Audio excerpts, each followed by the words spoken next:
ang kasunduan ng Diyos at ni Abram.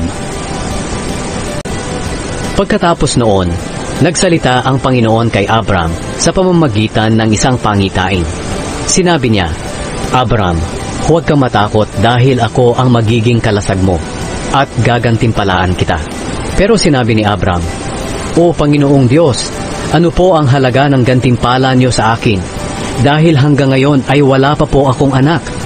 Ang magiging tagapagmana ko po ay si Eliezer na taga Damascus. Dahil hindi niyo po ako binigyan ng anak, kaya isa sa mga alipin ng sambahayan ko ang magmamana ng mga ari-arian ko. Sinabi sa kanya ng Panginoon, hindi siya ang magmamana ng mga ari-arian mo, kundi ang sarili mong anak. Pagkatapos dinala siya ng Panginoon sa labas at sinabi, Masdan mo ang mga bituin sa langit. Bilangin mo kung makakaya mo. Magiging ganyan din karami ang lahi mo. Nanalig si Abram sa Panginoon at dahil dito, itinuring siyang matuwid. Sinabi pa niya kay Abram, Ako ang Panginoon na nag-utos sa iyo na lisanin ang Ur, na sakop ng mga Kaldeo para ibigay sa iyo ang lupaing ito at magiging pag-aari mo. Pero sinabi ni Abram, O Panginoong Diyos, paano ko po malalaman na magiging akin ito? Sumagot ang Panginoon, Dalhan mo ako rito ng isang dumalagang baka, isang babaeng kambing, at isang lalaking tupa, na ang bawat isa ay 3 taon ang gulang. At magdala ka rin ng isang inakay na bato-bato at isang inakay na kalapati. Kaya dinala ni Abram ang lahat ng ito sa Panginoon. Pagkatapos, pinaghati-hati niya at inilapag sa gitna na magkakatapat ang bawat kabiyak. Ang bato-bato lamang at ang kalapati ang hindi niya hinati. Dumadapo sa hinating mga hayop ang mga ibong kumakain ng patay. Pero binubugaw ito ni Abram. Nang palubog na ang araw, nakatulog ng mahimbing si Abram at matinding takot ang dumating sa kanya. Pagkatapos sinabi sa kanya ng Panginoon, Siguradong ang iyong mga lahi ay maninirahan sa ibang bansa at gagawin silang mga alipin doon at pagmamalupitan sa loob ng 400 taon. Ngunit parurusahan ko ang bansang aalipin sa kanila. Pagkatapos aalis sila sa bansang iyon na dala ang maraming kayamanan. Ikaw naman, Abram, pahahabain ko ang buhay mo at mamamatay ka sa katandaan na may kapayapaan. Lilipas muna ang 4 na henerasyon bago makabalik dito ang mga lahi mo, dahil hindi pa umaabot sa sukdulan ang pagkakasala ng mga Amoreo para parusahan sila at paalisin sa lupaing ito. Nang lumubog na ang araw at dumilim na, biglang may nakita si Abram na palayok na umuusok at nakasinding sulok na dumaraan sa gitna ng mga hinating hayop. Sa araw na iyon, gumawa ng kasunduan ng Panginoon kay Abram. Sinabi niya, Ibibigay ko sa mga lahi mo ang lupaing ito, mula sa dulo ng ilog na hangganan ng Ehipto hanggang sa malaking ilog na Euphrates. Ito ang lupain ng mga Kineo, Kenizeo, Kadmoneo, Heteo, Perezeo, Refaimeo, Amoreo, Cananeo, Gergaseo, at mga Jebuseo. Si Hagar at si Ishmael. Si Sarai na asawa ni Abram ay hindi magkaanak. May alipin siyang babae na taga-Ehipto na ang pangalan ay Hagar. Sinabi ni Sarai kay Abram, Dahil hindi pinahintulutan ng Panginoon na magkaanak ako, mabuti pa sigurong sumiping ka sa alipin kong babae. Baka sakaling magkaroon tayo ng anak sa pamamagitan niya. Pumayag si Abram sa sinabi ng kaniyang asawa. Kaya ibinigay ni Sarai si Hagar kay Abram para maging asawa nito. Nangyari ito matapos manirahan si Abram sa Kanaan ng 10 taon. At nagbuntis nga si Hagar. Nang malaman ni Hagar na buntis siya, hinamak niya si Sarai. Dahil dito, sinabi ni Sarai kay Abram, Ngayong buntis na si Hagar, hinahamak na niya ako. Ikaw ang dapat sisihin. Ibinigay ko siya sa iyo, at ikaw dapat ang sumaway sa kanya. Ang Panginoon na ang humatol kung sino sa atin ang tama. Sumagot si Abram, Kung ganoon, ibabalik ko siya sa iyo bilang alipin mo, at bahala ka kung ano ang gusto mong gawin sa kanya.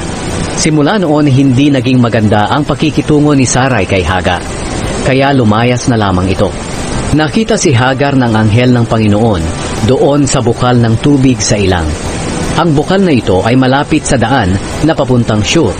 Tinanong siya ng anghel, Hagar, alipin ni Sarai, saan ka ba nanggaling at saan ka pupunta? Sumagot siya, lumayas po ako sa amo kong si Sarai. Sinabi ng anghel sa kanya, bumalik ka sa amo mo at magpakumbaba ka sa kanya. Pagkatapos, sinabi pa ng anghel, pararamihin ko ang lahi mo, na ang dami nila'y hindi mabibilang. At sinabi pa ng anghel ng Panginoon sa kanya, buntis ka na at hindi magtatagal ay magkakaanak ka ng lalaki. Pangangalanan mo siyang Ismael, dahil pinakinggan ng Panginoon ang pagtawag mo sa kanya, dahil sa iyong pagtitiis.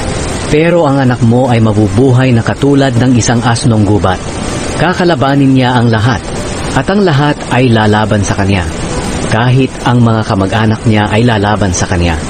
Tinawag ni Hagar na Diyos na nakakakita ang pangalan ng Panginoon na nakipag-usap sa kanya. Dahil sinabi niya, tunay bang nakita ko ang Diyos na nakakakita sa akin sa lugar na ito? Iyon ang bukal na naroon sa gitna ng Kadesh at Bered na tinatawag na Beer Lahai-Roi. Bumalik si Hagar kay Sarai at dumating ang panahon na nanganak siya ng isang lalaki. Pinangalanan ni Abram ang bata na Ismael.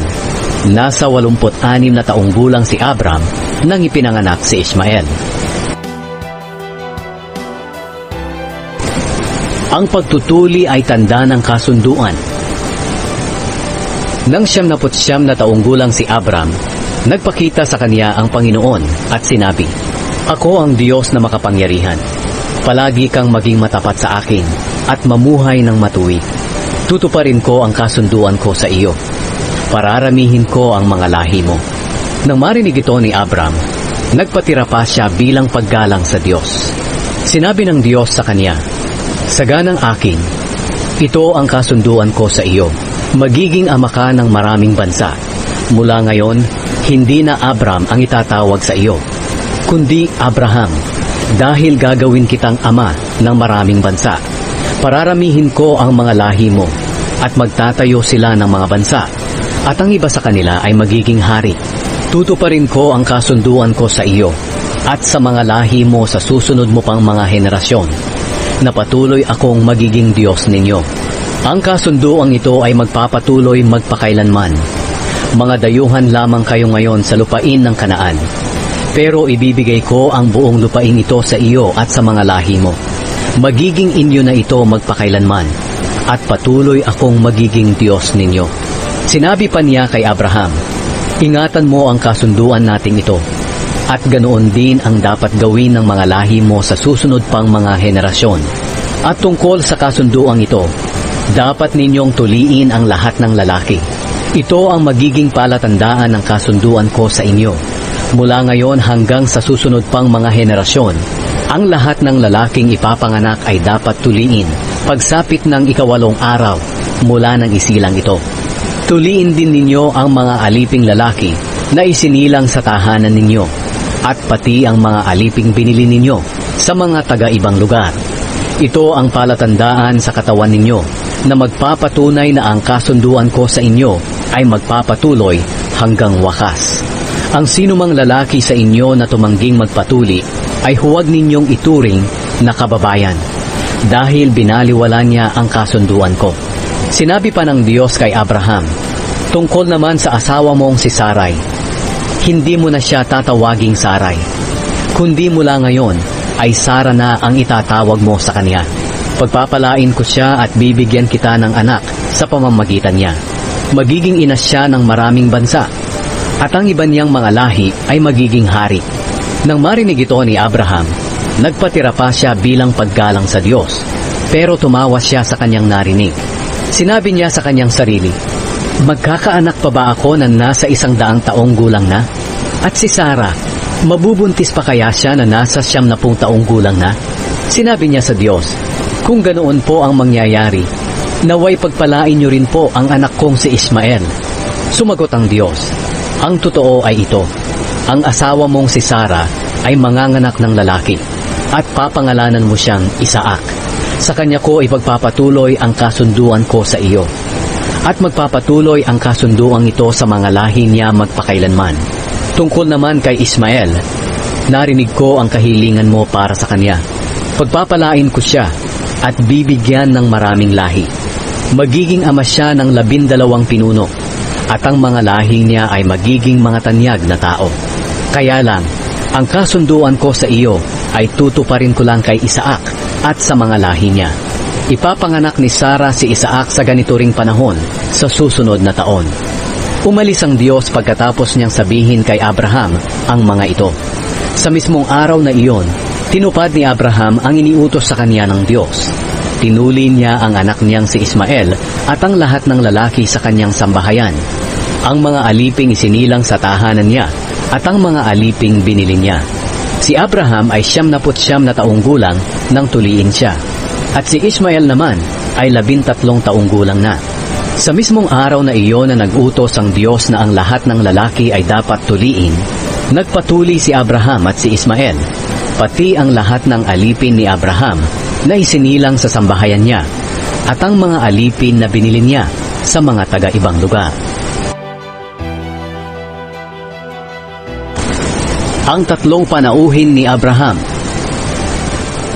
Nagpakita ang Panginoon kay Abraham nang nakatira pa siya malapit sa malalaking puno ni Mamre.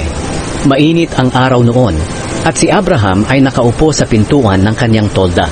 Habang nagmamasid siya, may nakita siyang 3 lalaki na nakatayo sa di kalayuan. Tumayo siya agad at dali-daling sumalubong sa kanila.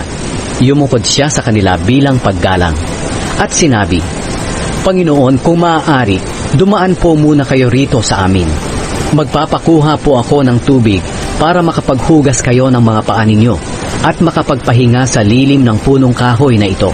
Kukuha rin ako ng pagkain para sa inyo upang may lakas po kayo sa inyong paglalakad. Ikinagagalak ko pong mapaglingkuran kayo habang nandito kayo sa amin." At sumagot sila, "Sige, gawin mo kung ano ang sinabi mo." Kaya nagmadaling pumasok si Abraham sa tolda at sinabi kay Sarah, "Kumuha ka ng kalahating sako ng magandang klaseng harina at magluto ka ng tinapay. At bilisan mo ang pagluluto." Tumakbo agad si Abraham papunta sa mga bakahan niya at pumili ng matabang guya. At ipinakatay niya ito at ipinaluto sa alipin niyang kabataan. Pagkatapos, dinala niya ito sa mga panauhin niya. At nagdala rin siya ng keso at gatas. At habang kumakain sila sa ilalim ng punong kahoy, naroon din si Abraham na naglilingkod sa kanila.